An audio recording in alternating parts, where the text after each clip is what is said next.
자, 오늘은 책 읽기 여행을 떠나보겠습니다. 책 제목은 마음 설계의 힘이라는 책인데요. 마음 설계의 힘. 자, 오늘 이 시간에 마음 설계의 힘, 책 읽기 여행을 함께 떠나보겠습니다. 박수!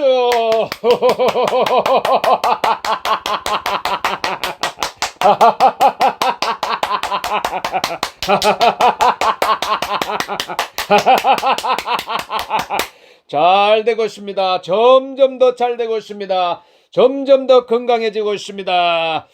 자, 오늘은 마음 설계의 힘. 오늘은 이 감정, 기쁨의 감정에 대해서 함께 생각해 보겠습니다. 기쁨의 감정에 대해서요. 자, 기쁨이 충만한 삶. 야, 얼마나 환상적입니까? 기쁨이 충만한 삶. 정말 가능할까요? 정말 내 인생에 기쁨이 충만한 삶이 가능할까요? 자, 우리가 우리 이 모든 이 감정, 이 감정, 이 정서는 어떤 목표와 관련이 되어 있습니다. 목표. 이 기쁨은 목표가 달성되었을 때 얻을 수 있는 감정이죠. 이 기쁨은 목표가 달성되었을 때 얻을 수 있는 감정이죠. 그런데 보통 우리가 기쁨의 반대말이라고 하는 이 슬픔은 목표 달성이 좌절된 상태를 뜻하는 말이 아닐 수도 있죠. 슬픔이라는 것은 정신적으로 고통스러운 상태이고 또 그것이 지속되는 감정이죠. 그러면은 목표가 좌절되었을 때 느끼는 감정은 무엇일까요? 그것이 바로 분노라는 것입니다. 분노. 그래서 감정적으로는 기쁨과 대치되는 것은 슬픔이 아니라 분노라고 할 수 있죠. 분노. 분노라고 할 수 있죠. 자, 그러면은 이 목표가 달성되었을 때 나타나는 이 기쁨의 감정에 대해서 한번 생각해 보겠습니다. 목표가 달성되면은 아주 기쁘죠. 그런데 뭐 아무런 목표가 없어도 기쁜 것처럼 느껴질 때도 있어요. 그런데 엄밀하게 따져보면은 정말 아무 목표가 없었던 것일까요? 자, 우리가 이 기쁨을 만드는 이 목표는 우리가 생각하는 것보다 큰 의미의 것이 아닐 수가 있습니다. 뭐 우리가 뭐 책상 앞에 막 써붙이고 이루려고 막 몇 년을 막 노력하는 것만이 우리의 목표가 아니지요. 뭐 우리가 이 아침에 일어나서 뭐 이렇게 운동을 하는 것, 뭐 또 이렇게 책을 읽는 것, 뭐 어디 또 버스를 타는 것, 또 식사를 하는 것, 뭐 영화를 보는 것, 뭐 이런 것 다 이 소소하지만은 다 확실한 목표가 있는 것이죠. 에, 뭐 반면에 뭐 아무런 목적이 없다고 생각하는 일들도 있죠. 뭐 그냥 아무 생각 없이 뭐 산책을 한다든지 또 뭐 막 예정이 없던 막 쇼핑을 한다든지 뭐 이렇게 그냥 뭐 막 커피숍에 들어가서 그냥 아무 생각 없이 커피를 마신다든지 그리고 뭐 이렇게 노트에 그냥 아무 생각 없이 뭐 이렇게 낙서를 끌적거린다든지 뭐 이런 거는 어떤 목표가 없이 그냥 돌발적인 행동처럼 느껴질 수도 있죠. 하지만 우리가 무심코 막 카페에 들어간 것처럼 의식적인 목표가 없다고 해도 정말 아무 목표가 없었다고 말할 수 있을까요? 그러니까 이제 그 당시에 존재하던 이 공허함 등의 이런 부정적인 감정을 밀어내고 예전에 가봤던 그 카페에 가봤을 때 느꼈던 좋은 기억과 감정을 되살리고 싶어서 혹은 처음 가본다 하더라도 그 커피숍을 통해서 어떤 소속감을 느끼거나 궁금증을 풀기 위한 것이라든지 어떤 마음이 있었을 것입니다. 우리가 무심코 하는 행동이라 할지라도 그 사람이 겪은 경험과 쌓인 지식으로 인해 선택되는 것이죠.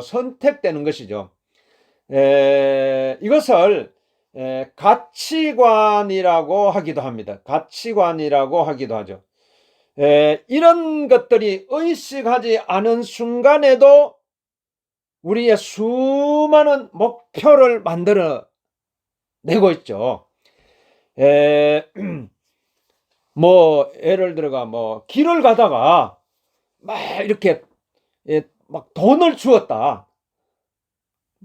그때 기쁜 마음이 들겠죠. 그런데 그렇다고 해서 길거리에 걸어갈 때마다 돈을 줍는 그것 자체를 하나의 인생 목표로 삼는 사람은 없죠. 하지만은 이 돈이라는 이 현대인의 그 약속을 배워가지고 이제 지식이 되고 돈을 사용해가지고 무언가를 얻은 경험을 통해서 돈이 늘어나는 것은 우리의 수많은 목표 중 하나가 되죠. 돈을 써본 적도 없고 무엇인지 몰랐다면은 기쁨은 없었을 것입니다. 지식과 경험이 없기 때문이죠. 자, 감정을 통해서 우리가 사람을 보면요, 우리는 모두 수많은 목표를 가지고 살고 있음을 알 수가 있어요. 자, 그래서 우리가 무엇에 더 기뻐하고 무엇에 더 분노하는지 알게 되면은 그 사람이 어떤 목표를 더 중요하게 여기고 있는지를 알 수가 있죠. 그래서 이런 이 감정을 통해서 우리는 사람의 내면을 이해하는데 큰 도움이 된다고 할 수 있죠. 자, 그러면은 여기서 한번 신나게 한번 웃음 여행을 한번 떠나보겠습니다. 다 같이 박수!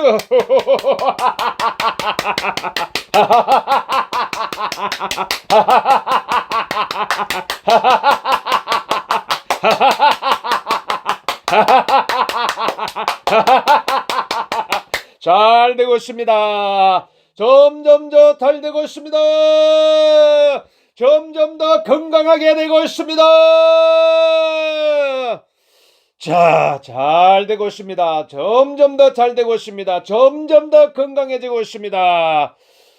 자, 그러면 여기서 기쁨의 크기를 결정하는 세 가지 요소에 대해서 한번 생각해 볼까요? 자, 그러면은 어떻게 하면은 더 기쁘게 되는 것일까요? 어떻게 하면 더 기쁘게 될 수 있을까요? 그래서 이 기쁨의 크기를 결정하는 요소는 이렇게 크게 세 가지를 살펴볼 수가 있어요. 첫 번째로는 목표의 중요한 정도입니다. 목표의 중요한 정도. 그러니까 이게 우리가 목표가 더 중요한 것일수록 그것을 이루었을 때 기쁨의 크기가 더 커진다는 거죠. 목표가 더 중요할수록 그것을 이루었을 때의 기쁨의 크기가 더 커진다는 것이죠. 그렇기 때문에 우리가 기쁨이 충만한 삶을 살기 위해서는 중요한 목표를 가지고 그 목표를 이루면서 살아가는 것이 필요하다는 것입니다. 자, 다시 한번 생각해 보면요. 우리가 기쁨이 충만한 삶을 살기 위해서는 중요한 목표를 가지고 그리고 그 목표를 이루면서 살아가는 것이 필요하다는 것이죠. 자, 여기서 중요하다는 어떤 중요하다는 그 기준은요, 사람마다 자신이 선택해야 하죠. 그런데 만약에 이룰 수 없거나 이루는데 그 목표를 이룰 수 없거나 그 목표를 이루는데 너무 오랜 시간이 걸리는 목표는 어떨까요? 자, 이제 그만큼 기쁠 일이 적은 삶을 살게 되겠죠. 자, 그러면은 오늘 우리가 다시 한번 우리가 생각해 보면은요, 우리가 이 어떤 이 목표를 정도의 목표를 이루는 데 있어서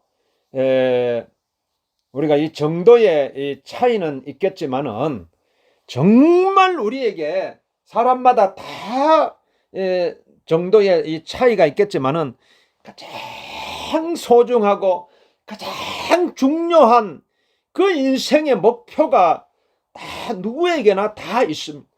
그 목표를 이루었을 때에 그 기쁨의 크기가 얼마나 크겠습니까? 자, 오늘 우리가 두 번째 한번 생각해 보아야 될 것은요, 그 목표를 이루기까지 들어간 자신의 이 노력이라고 할 수 있습니다. 그러니까 우리가 이 기쁨이 더 기쁨이 충만한 삶을 살 수 있는 첫 번째는 목표의 중요한 정도이고 얼마나 내 목표가 더 중요하고 소중한가 하는 것이고, 그리고 두 번째로는 그 목표를 이루기까지 들어간 자신의 노력 있죠. 노력. 자, 그러니까 이제 이 사람은 원래 자신이 투자를 많이 한 것일수록 더 지지하는 심리가 있어요. 뭐 목표와 노력도 마찬가지죠. 이 중요한 것이기 때문에 노력을 더 많이 쏟는 것이 원래의 순서지만은, 노력을 많이 쏟으면은 그것이 아까워서라도 목표가 중요하다고 합리화를 하는 것이죠. 그러니까 우리 마음은요, 합리적이지 않을 때가 많아요. 합리적으로 생각하면은 뭐 포기하는 것이 나을 때도 있죠. 하지만은 기쁨이라는 것은요, 합리적으로 행동할 때 생겨나는 것이 아니라는 것이죠. 그래서 사람들은요, 막 손해를 감수하고라도 노력하던 것을 이루려고 하는 것입니다. 사람들은 손해를 감수하고라도 노력하던 것을 이루려고 하는 것입니다. 이것은 심리적인 매몰 비용이라고 말할 수 있습니다. 심리적인 매몰 비용. 그러니까 내 것을 더 투자했으니까 그것이 더 커 보이고 또 더 커 보이고 또 이제 빠져나갈 수가 없는 거죠. 그러니까 이제 우리가 기쁨이 이렇게 생겨나는 감정이다 보니까 기쁨을 더 크게 만들기 위해서는 한번 정한 목표를 포기하지 않고 이루려고 해보는 것, 그 노력이 중요한 것이죠. 목표를 이루려고 노력하던 중에 그 과정이 힘들다고 다른 목표를 찾는 것은 기쁨을 놓치는 행동일 수가 있죠. 자, 과정이 힘들면 도망가고 싶은 마음이 고개를 들고 마음의 주인에게 핑곗거리를 주죠. 하지만 자신이 과한 목표를 정한 것이 아니라면은 포기하지 말고 뭔가 이루어 보는 것이 중요하죠. 무언가를 정할 때는 지식을 충분히 쌓고 심사숙고하고 한번 정한 결정은 번복 없이 이룬다. 물론 참 어려운 일이죠. 자, 그 다음에 우리가 더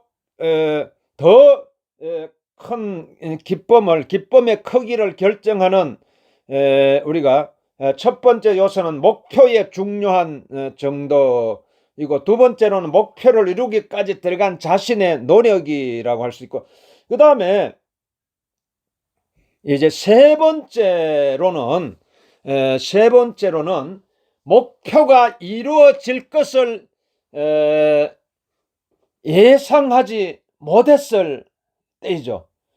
그러니까 우리가 우연히 얻은 달성이 큰 기쁨을 주죠. 자, 이것은 기쁨의 특성이라기보다 마음의 원리라고 볼 수가 있습니다. 예를 들어서 공포 영화를 볼 때 관객을 안심시킨 후에 무서운 장면을 보여주죠. 예측하지 못했을 때 더 강한 느낌을 받습니다. 물리적으로도 그렇죠. 몸에 힘을 주지 않고 예상을 못한 상태에서 맞으면 훨씬 더 아프죠. 그렇죠. 자, 이것은 그런데 우리가 새로운 시도를 하면 우리의 뇌는 스트레스를 받죠. 안 하던 부위로 운동을 하는 것이나 마찬가지죠. 하지만 힘들다고 아무 운동도 하지 않으면 그 부위는 결국 못 쓰게 되죠. 우리의 뇌도 똑같아요. 그런데 적당한 스트레스는 스트레스 자체의 저항성을 높여주고 우리의 뇌를 더 튼튼하게 만들죠. 처음 운동을 하면 힘들지만 이겨내고 계속 하다 보면 더 강한 몸으로 변하고 더 힘든 것도 해낼 수 있죠. 그러니까 우리가 해야만 해서 어쩔 수 없이 시켜서 하게 되는 것은 노동이죠. 몸이 오히려 약해질 수도 있죠. 하지만 내가 직접 선택해서 자신의 통제하에 하고자 해서 하는 것은 운동이죠. 그 운동을 통해 더 강해지죠. 그래서 우리의 마음이 가장 중요한 것이죠. 내가 직접 선택해가지고 새로운 환경을 많이 접하고 새로운 것을 많이 시도한다면 그만큼 기뻐질 확률도 높아지죠. 물론 그 과정에서 부정적인 일과 감정이 발생할 수도 있지만 대부분 그보다 기쁨의 크기가 더 크게 되죠. 왜냐하면 우연히 생각지도 못했던 목표들이 달성되는 기쁨을 얻을 수가 있기 때문이죠. 자, 오늘 우리가 이 기쁨의 크기에 대해서 지금 생각해 보고 있는데요. 자, 이렇게 우리가 이렇게 우연히 생각지도 못했던 목표들이 달성되는 그 기쁨을 얻는 그 기쁨이 얼마나 큽니까? 그리고 보통 우연히 생각지도 못했던 목표들이 좌절된다고 크게 분노가 생기지는 않잖아요. 그러니까 우리가 처음 운동을 시작하면은 뭐 아프고 운동을 마치고 쉬어도 잠이 드는 순간까지 괴롭죠.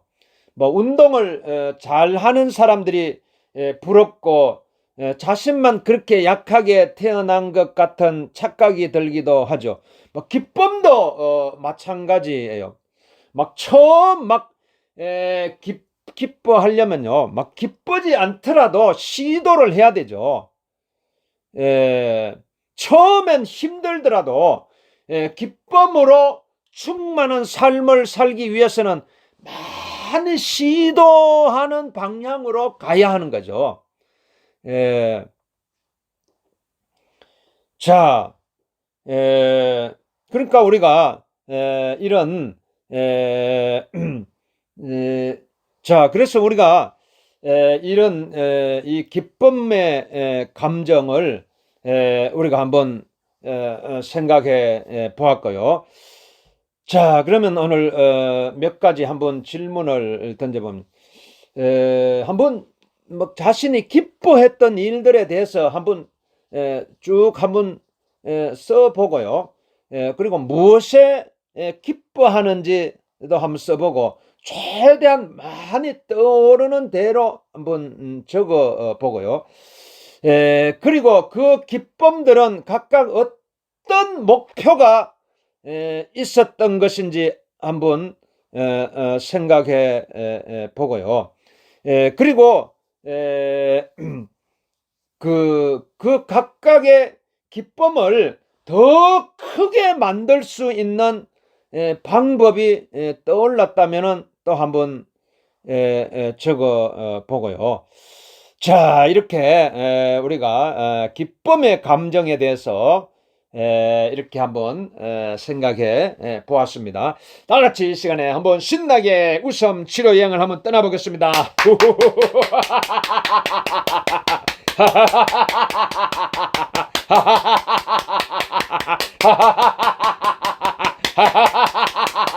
잘 되고 있습니다. 점점 더 잘 되고 있습니다.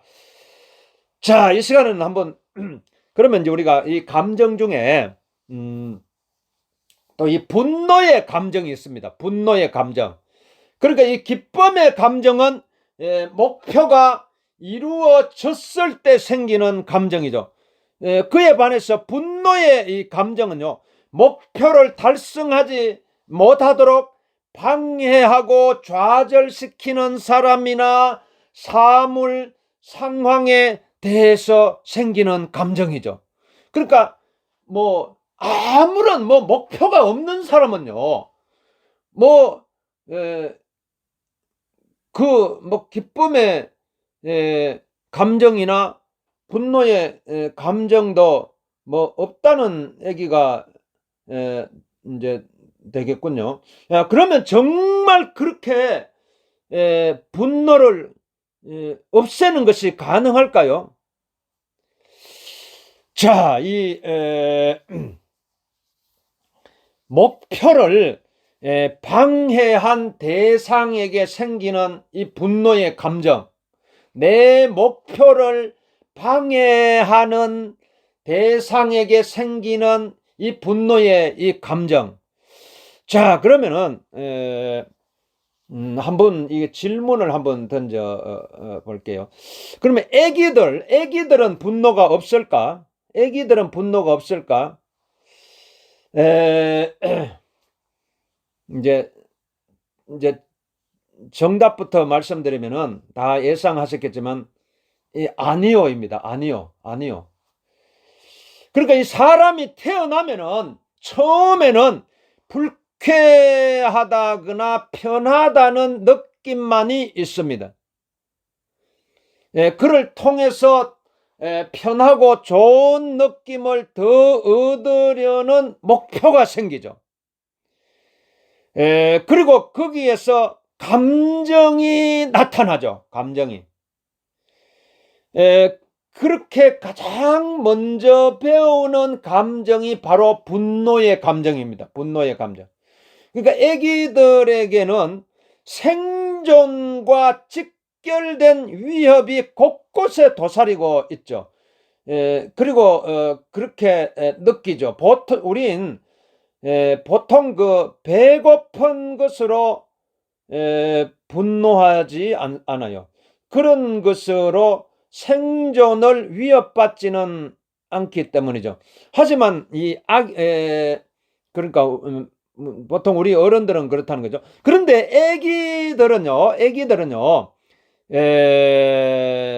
애기들에게는 생존의 문제죠. 생존의 문제.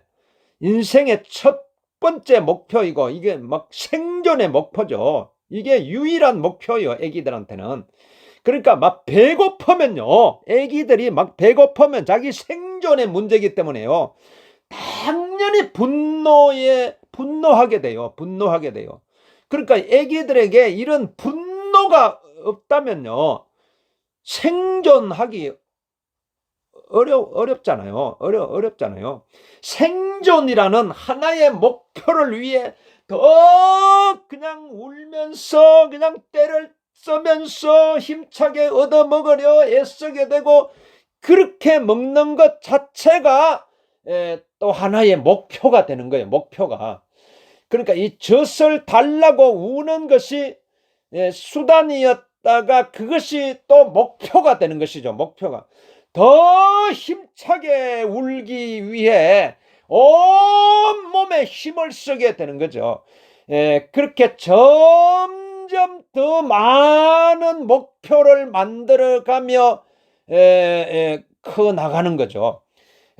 우리는 그렇게 우리도 알지 못하는 사이에 수많은 목표로 둘러싸인 셈이죠.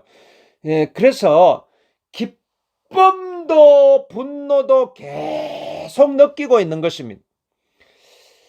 자, 그러면은 한 가지 질문을 더 해볼게요. 그러면 목표를 없애면 분노도 없앨 수 있을까요? 자, 이 질문에 대한 대답은 좋은 소식과 나쁜 소식이 있어요. 그러니까 이 좋은 소식은 저 질문에 대한 대답이 뭐 그렇다는 것이죠. 나쁜 소식은요. 그런데 거의 막 불가능하다는 것이죠. 그러니까 이제 우리가 막 어른들을 향해서는요, 막 욕심을 버리고 희노애락에서 벗어나 진리를 추구하라고 말하기도 하죠. 그러니까 삶의 수많은 목표가 이 기쁨과 분노의 감정을 만들어내니까 벗어나라는 것이죠. 기쁨은 언제든 분노가 될 수 있고 결국 끝이 있으니 괴로움 뿐이라는 것이죠. 그런데 그것이 가능해지려면은 자신과 타인의 감정을 이해하고 감정의 원인을 아는 것이 필요하죠. 알아야 벗어날 수가 있는 거죠. 자신과 타인을 통해 인간을 이해하려면 얼마나 많은 고민과 경험이 필요할까요? 막 욕심을 버리고 싶다면 일단 막 자기 감정부터 배워야 하죠. 자기 감정을 이해하고 타인의 감정을 이해하려고 애쓰며 부대껴야 하죠. 뭐 그걸 모르면 욕심을 외면하는 것이지 벗어나는 것은 아니죠. 존재하는 것 자체가 이 괴로울지라도 그 안에서 즐거움도 찾고 괴로움에 저항해 보며 성장해 나가는 것이죠. 그 후에야 욕심을 버리는 삶을 살지, 다루는 삶을 살지 선택하는 것이 가능해지죠. 이런 과정을 헤치고 나가본 적도 없이 단지 괴롭지 않으려 막 욕심을 버린 척하거나 모든 인간관계를 저버리는 것은 단지 성숙해 나가는 과정이 힘들어서 도망가는 것이거나 좌절에 빠진 상태일 수도 있는 것이죠. 자, 이 시간에 한번 웃음 여행을 한번 떠나가 보겠습니다.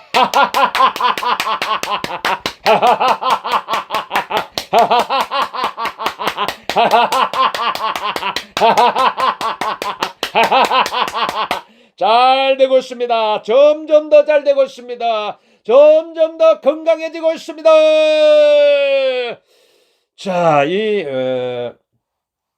자, 지금 우리가 이 분노의 감정에 대해서 지금 살펴보고 있는데요.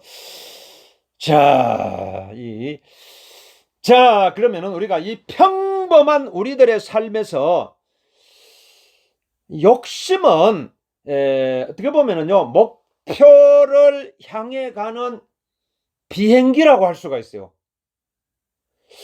그리고 기쁨과 함께 분노는 그 비행기의 엔진이라고 할 수 있죠. 엔진. 그러니까 이 제대로 다루면은 이 엔진을 제대로 다루면요, 빠르게 원하는 바를 얻는 데 도움이 되죠. 하지만 이 대상을 잘못 판단하면은 방향을 잃고 끌려다니며 살게 되죠. 너무 과하면 엔진이 막 터져버려 가지고 추락하잖아요. 극단적으로는 인간관계도 망가지고 삶 자체도 재기불능 상태에 빠지게 되죠. 그렇다고 막 분노의 엔진을 없애려고 하면요, 목적을 잃고 멈추거나 그냥 둥둥 떠다닐 뿐이죠. 자, 그러면은 우리가 여기서 다시 한번 살펴보겠습니다.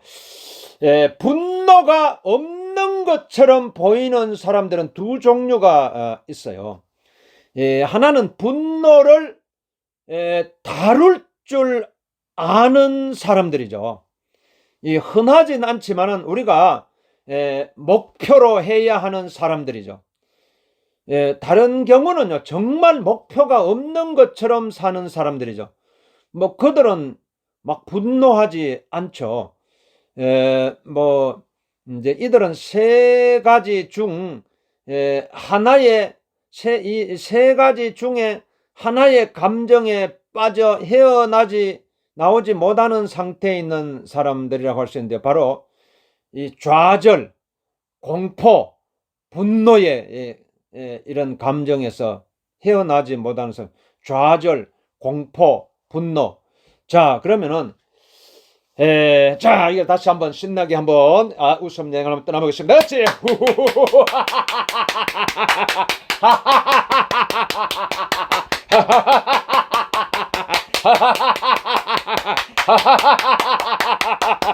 잘 되고 있습니다. 점점 더 잘 되고 있습니다. 점점 더 건강해지고 있습니다. 자, 이 좌절은 이 반복된 실패로 인해서 목표가 의미 없다고 여기는 경우죠. 좌절은 반복된 실패로 인해 목표가 의미 없다고 여기는 경우죠. 좌절은 사람을 무기력하게 만들죠. 새로운 시도가 의미 없다는 생각에 어떤 목표로 여겨지지 않고 모든 것에서 의미를 잃게 되는 것이죠. 그리고 이 공포는 뭐냐면 다시 좌절을 겪는 것이 두려워 가지고 스스로 목표가 없다고 없게 만든 경우죠. 막 세상에 막 부딪히면 깨질까봐 겁이 나는 것이죠. 스스로 겁이 난다는 것을 인정하고 싶지 않으니 목표가 없다고 합리화하죠. 목표가 없어서 욕심이 없는 것이지 겁내는 것은 아니라고 자신을 속이죠. 그런데 누구나 겁이 나죠. 오히려 겁나지 않는 게 이상한 거죠. 그러니까 욕심내고 겁나도 이겨내며 익숙해지는 과정이 필요하죠. 그러니까 이 분노에 빠지면 분노가 없어진 것처럼 행동하기도 하죠. 목표가 좌절되어 분노가 생겨났는데 그 분노조차 드러낼 수 없는 상황을 겪은 이들에게서 주로 발생하죠. 수동 공격적인 상태라고 볼 수도 있죠. 고의로 아무것도 하지 않으며 자신이나 누군가를 괴롭히는 것이죠. 목표를 잃은 것처럼 행동하는 것 자체가 목표가 되어가지고 어떻게든 아무것도 하지 않고 생각하지 않으려고 노력하죠. 세상과 단절하려고 애를 쓰죠. 단순히 목표가 없는 상태가 아니라 분노의 잘못된 방향으로 인해 부정적인 에너지를 쏟고 있는 상태죠. 이 분노 등 이 부정적인 감정을 제거하는 것은 이 보통 사람에게는 불가능한 일이죠. 분노를 못 느끼면 오히려 큰 문제죠.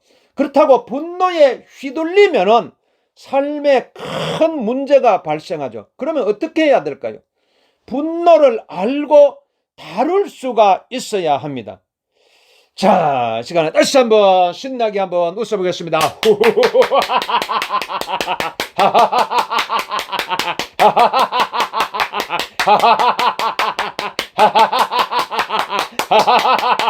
잘 되고 있습니다. 점점 더 잘 되고 있습니다. 점점 더 건강해지고 있습니다.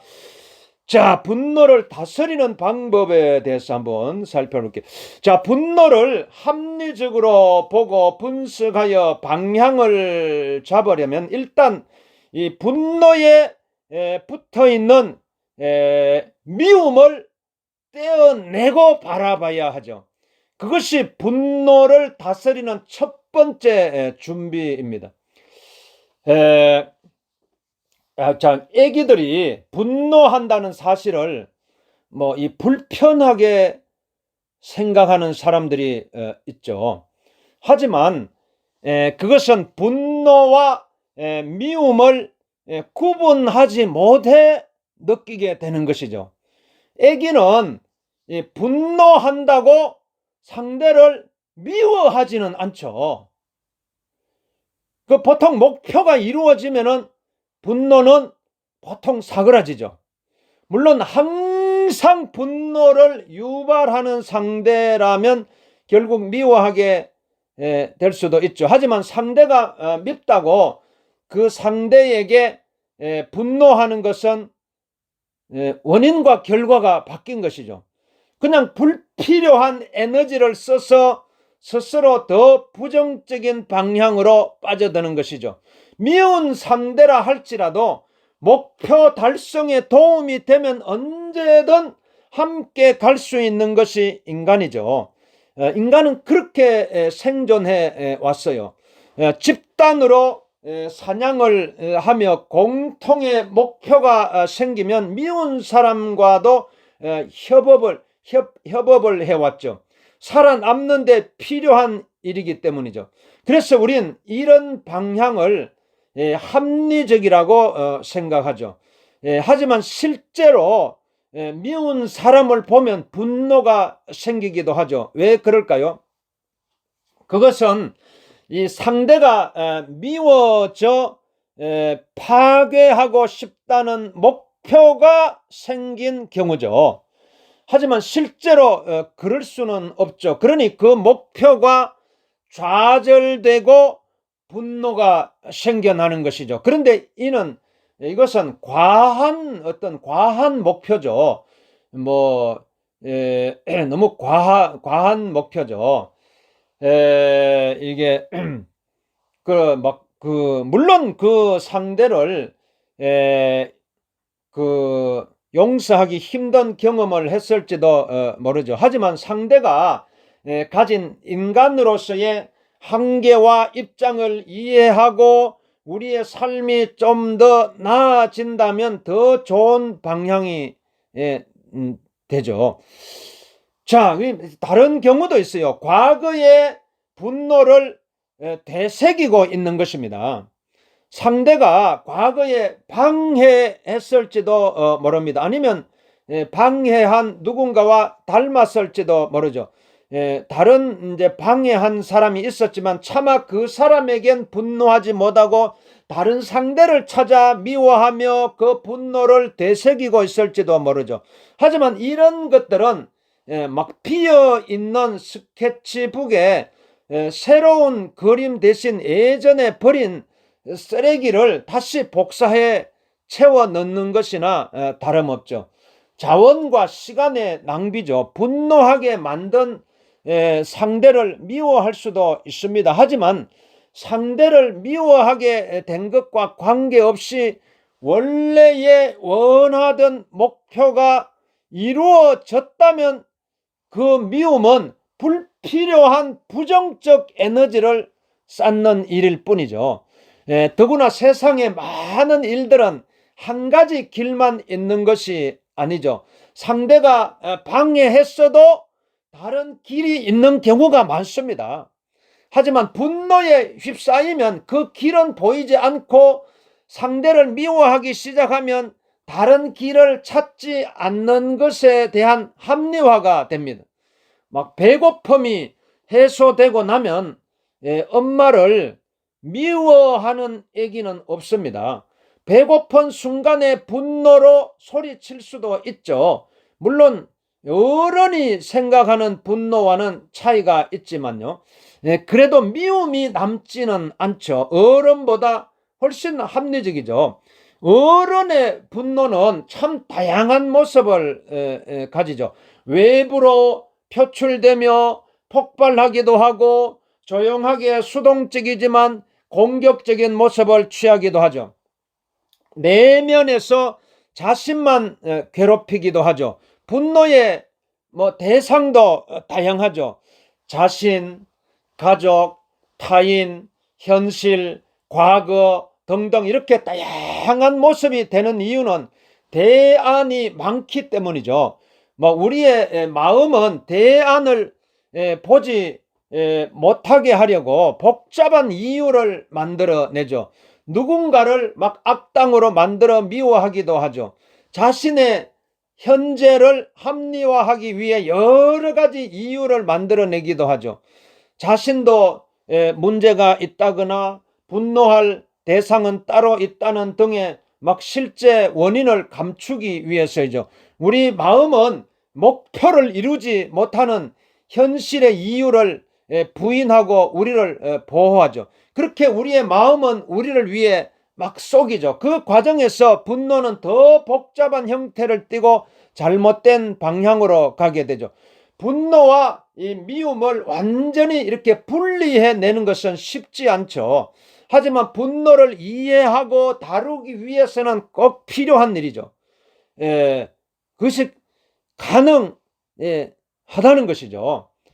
자, 그러면 이 분노를 다스리는 세 가지 단계를 거쳐야 되는데요. 첫 번째는 분노가 발생한 원인인 자신의 원래 목표를 생각해 보는 것입니다. 이 단계에서 목표가 없었음을 깨닫기도 하죠. 미움이나 귀찮음 등으로 먼저 분노가 생기고 마음이 그것을 합리화해 주기 위해 원래 무언가 목표가 있었던 것처럼 위장해 주는 것이죠. 분노의 합리화죠. 이것을 깨달으면 분노는 사그라들죠. 두 번째로는 분노의 목표에 맞는 대상을 찾는 일이죠. 분노도 목표를 이루도록 돕는 감정이죠. 그런데 방향을 잘못 잡으면 목표와는 더 멀어지고 쉽게 분노할 뿐인 사람이 되죠. 분노가 타당한지 생각해보고 방향을 확실히 잡아야 되죠. 세 번째는 대안을 생각해 보는 일이죠. 목표와 방해 대상을 제대로 확인했으면 이제 목표를 이루기 위해 그 방해 대상을 어떻게 대해야 할지 생각할 수가 있죠. 우리는 예측이 가능한 존재이기 때문이죠. 이것은 분노의 감정을 다스리고 전략적으로 행동하도록 만드는 열쇠죠. 우리는 이 고대의 그 초원에서 막 초원지대에서 홀로 생사의 막 기로에 놓인 처지가 아니죠. 미리 대비할 수도 있고 그러면 언제든지 대안이 존재하죠. 이런 것들을 떠올리는 과정에서 불필요한 분노는 사라지죠.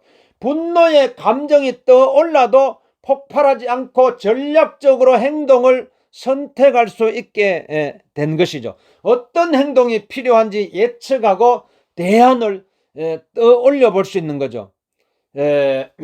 한 가족의 사례를 이렇게 들어보겠는데요. 밤늦게 들어온 자녀에게 분노하는 상황을 가정해보죠. 이 분노는 어떤 목표가 방해받은 것일까요? 정한 규칙을 지키는 것, 자녀가 위험 요인 없이 귀가하는 것, 자녀가 올바른 문화만 접하길 바라는 것 등 다양할 수 있겠죠. 그 목표에 따라 분노의 대상은 자녀가 안심하고 다닐 수 없는 현실이나 늦게 온 자녀가 될 것입니다. 하지만 간혹 이 배우자에게까지 분노를 표출하는 사람이 있죠. 잘못된 방향이죠. 실은 차라리 자기 자신을 향해야 맞죠. 그리고 대안을 생각해서 목표를 이룰 방법을 찾아야 하죠. 하지만 자녀를 너무 사랑하는 나머지 그 자녀의 안전을 위해 분노를 강하게 표출하는 순간 그 대안들 중 많은 것들이 사라지게 되죠. 운전할 때 끼어든 사람에 대한 분노는 어떤가요? 막 제 시간에 도착하려는 목표, 그것은 결국 이루어질 수 있다는 생각을 하면은 분노가 불필요하다는 것을 깨닫게 되죠. 사소하게 느껴질 수 있죠. 잘난 척하는 친구에게 분노가 생겨나기도 하죠. 그때 목표는 무엇이었을까요? 가장 잘나야 한다는 것, 그 친구보다 더 뛰어나야 한다는 것, 목표를 제대로 정의해보면 분노가 아니라 단순히 시기였음을 깨닫게 되죠. 우리가 이렇게 한 번 더 우리가 다시 한번 생각해 볼 게 있는데요. 분노의 두 가지 특성이 있는데요. 중독과 이 전념인. 분노에 중독되면 점점 분노가 더 빨리 일어나는 뇌로 변하죠. 이는 실험으로도 증명되었는데요. 정상의 뇌는 자극을 받고 분노가 일기까지 보통 0.5초가 걸리는 반면에 분노에 중독된 뇌는 0.1초밖에 걸리지 않았어요.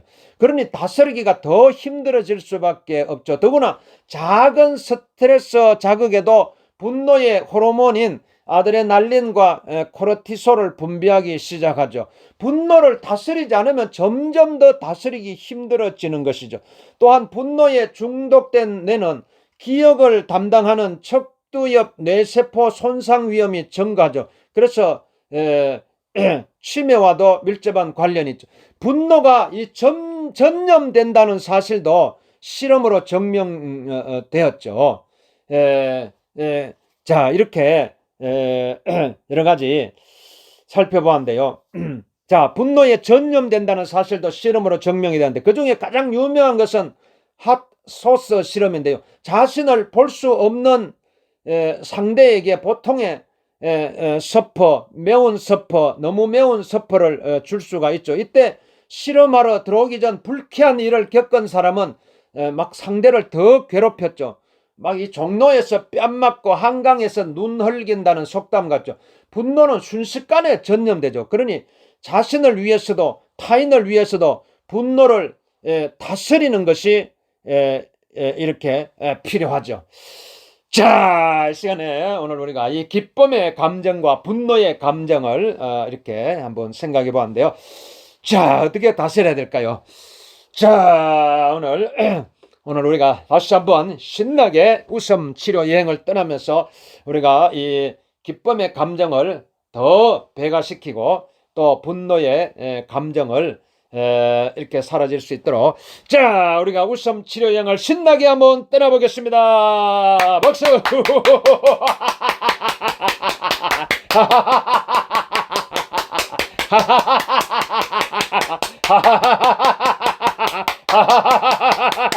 잘 되고 있습니다. 점점 더 잘 되고 있습니다. 점점 더 건강해지고 있습니다.